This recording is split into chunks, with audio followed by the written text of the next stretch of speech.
So look, if I declared the problem in terms of C's, maybe I move an alphabet beyond and say, I'm not sure this is a solution, but this is a response. So one, I think the obvious sort of belief, which everybody, not just in business, but even in politics, in strategy, is to de-risk. I mean, de-risking would be my biggest mantra, as you called it. And the second would be to diversify. So the more partners, more sources that you have, clearly to that extent, you have de-risked it. The third, to deal with distortions. Energy, trade, supply chains, fertilizers, food. I think we've actually risen to that challenge as a country. And we've risen to that challenge as a country because on the run, we actually practiced what I'm preaching to you right now. Countries concerned, you, Dr. Jaishankar, are one of the prime navigators. And since the last year till now, how much has changed and how do you anticipate moving from here, and your counsel to the audience who's come here, also with many questions around this uncertainty? Okay. It's a big question, and I guess it's a good question to start the conversation. So, in a sense, what you are asking is, how does the world look? And depending on how you assess that, what do you do about it? And what do particularly people in business do about it? So, how does the world look? It's not a very comforting answer I'm going to give you. I think what we have seen, particularly in the last year, but I would really describe it as a growing trend. It looks increasingly competitive. It looks competitive to a degree where countries and policymakers really push the envelope. On occasion, they pushed it to a point where you actually have conflicts. There are two major conflicts going on in the world when a decade ago, probably people thought that even one would be too much for the global system to handle. And one conflict is in its fifth year, and the other one, for all the ups and downs, there isn't really light at the end of that tunnel.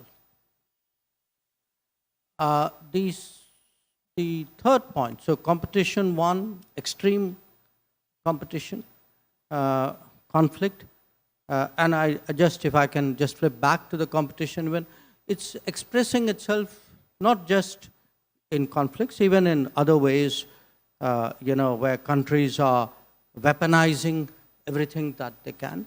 So that brings me in a way to my third C, which is choke points. That this is a world increasingly characterized by choke points. And choke points means that a country or a set of countries have established dominance, or what they think is dominance, in a particular field. They're willing to deploy that dominance, partly because they think it's usable, it will inflict pain, and that they themselves are insulated from it, so they can handle the consequences of it. So so at one level, the world chugs along. Everybody is preoccupied with the daily business. But at another, you have to bear in mind this much more intensely competitive sort of atmosphere ethos. The fact that these conflicts today are really, really created a complication. I mean, it's affected daily lives of people in far-off societies. And that these choke points are a factor that business has to come to terms with. Do you have a mantra to deal with it? Well, if I described... I said everybody over here is a stakeholder, I assume. Sure. So look, if I declared the problem in terms of C's, maybe I move an alphabet beyond and say, I'm not sure this is a solution, but this is a response. So one, I think the obvious sort of belief, which everybody, not just in business, but even in politics, in strategy, is to de-risk. I mean, de-risking would be my biggest mantra, as you called it. And the second would be to diversify. So the more partners, more sources that you have, clearly to that extent, you have de-risked it. The third, to deal with distortions. I mean, today, for example, we are finding a very distorted energy market, a very distorted fertilizer market, very distorted shipping. So, because the choke points are creating distortions. And my fourth D would be, once upon a time they said, trust but verify. Today I'd say distrust and diversify, which is assume that things may not go right. Build it into your plans. Don't let your supply chains really be just in time anymore. Don't always assume that the lowest cost will be the determinant. Today you have to build in that margin of safety. Energy markets is a very good example. So even for businesses, I think the supply chains, the more you diversify it, the more you hedge, because you can't trust the world to work in the most efficient manner because of all these distortions. I think this is the reality of the world, and it applies to national policy makers. It applies to enterprise decision makers. This is the foreseeable future?